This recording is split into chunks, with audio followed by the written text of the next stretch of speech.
مقصد یہ ہے کہ کیا یہ دن جس کی یاد میں مناتے ہو، کیا اس کی زندگی میں بھی کبھی یہ دن آیا ہے کہ نہیں آیا ہے؟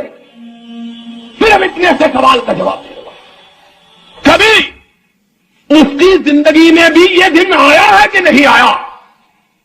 40 سال پہلے کی بات چھوڑ دو اور 23 سال بعد کی بات کرو، جو نبوت کا زمانہ ہے۔ کیا 13 سال مکے میں، 10 سال مدینے میں میرے آقا نے کبھی یہ دن منایا ہے کہ نہیں منایا؟ کہتے ہیں تم گستاخ ہو، سوال کیوں پوچھتے ہو؟ ہم نے کہا معافی مانگ لیتے ہیں، لیکن اتنی بات تو بتلا دو کہ نبی کے بعد اس کائنات کے اندر کوئی نبی کا دوست بھی حکمران رہا ہے کہ نہیں رہا ہے؟ کبھی نبی کے یاروں کی بھی حکومت آئی ہے کہ نہیں آئی ہے؟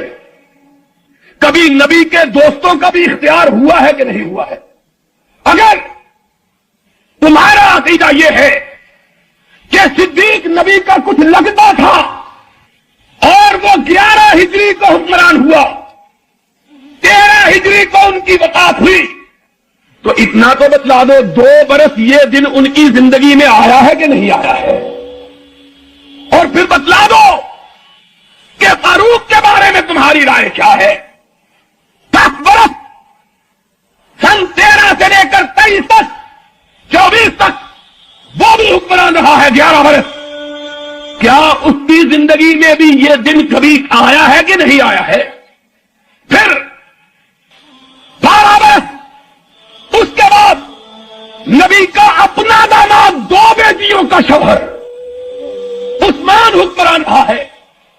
کیا اس کے دور اختیار میں بھی کبھی یہ دن آیا ہے کہ نہیں آیا ہے؟ پھر اس کے بعد ان کی چھوٹی بیٹی کا شوہر اور ان کے بیٹوں کا باپ، حسنین کا باپ علی مرتضی 35 ہجری سے لے کر 40 ہجری تک حکمران رہا ہے۔ 5 سال اس کے زمانے میں بھی یہ دن آیا ہے کہ نہیں آیا ہے؟ ان کے بعد خود ان کا اپنا لخت جگر، اپنا نواسا حسن 8 برس حکمران رہا، ان کے دور میں بھی ربیع الاول گزرا، کیا انہوں نے بھی یہ دن منایا ہے کہ نہیں منایا؟ یارو، ہم اپنے لیے تو نہیں لڑتے، ہم کو مجرم کہہ دو تو کوئی بات نہیں، لیکن دیکھو تو صحیح کہ تمہاری ستم گری کن کن لوگوں پہ اثر انداز ہو رہی ہے۔ اگر یہ دن نہ منانا جرم ہے تو بتلاؤ قیامت کے دن صدیق کو کیا کہو گے، فاروق کو کیا کہو گے، عثمان کو کیا کہو گے، حیدر کرار کو کیا کہو گے، نبی کے بیٹے حسن کو کیا کہو گے؟ ان پر کون سی پردے جرم لگاؤ گے؟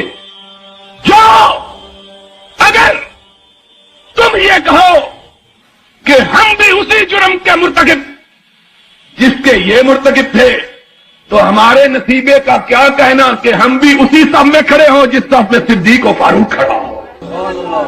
پھر اس سے بڑی ہمارے نصیبے کی بات کیا؟ لوگوں، آؤ انصاف کی بات کرو۔ آج تمہارا ملک اس بات کا متحمل نہیں ہے کہ معمولی باتوں کو، ان باتوں کو جن کو تم نے خود تراشا ہے، نہ قرآن میں جن کا ذکر، نہ محمد کے فرمان میں جن کا تذکرہ، ان باتوں پہ لڑ کے امت کو بانٹ رہے، امت میں تفرقہ پیدا کر رہے، امت میں خلفشار پیدا کر رہے، امت میں انتشار پیدا۔ آج امت کو اتحاد کی ضرورت ہے، آج امت کو اتفاق کی ضرورت ہے۔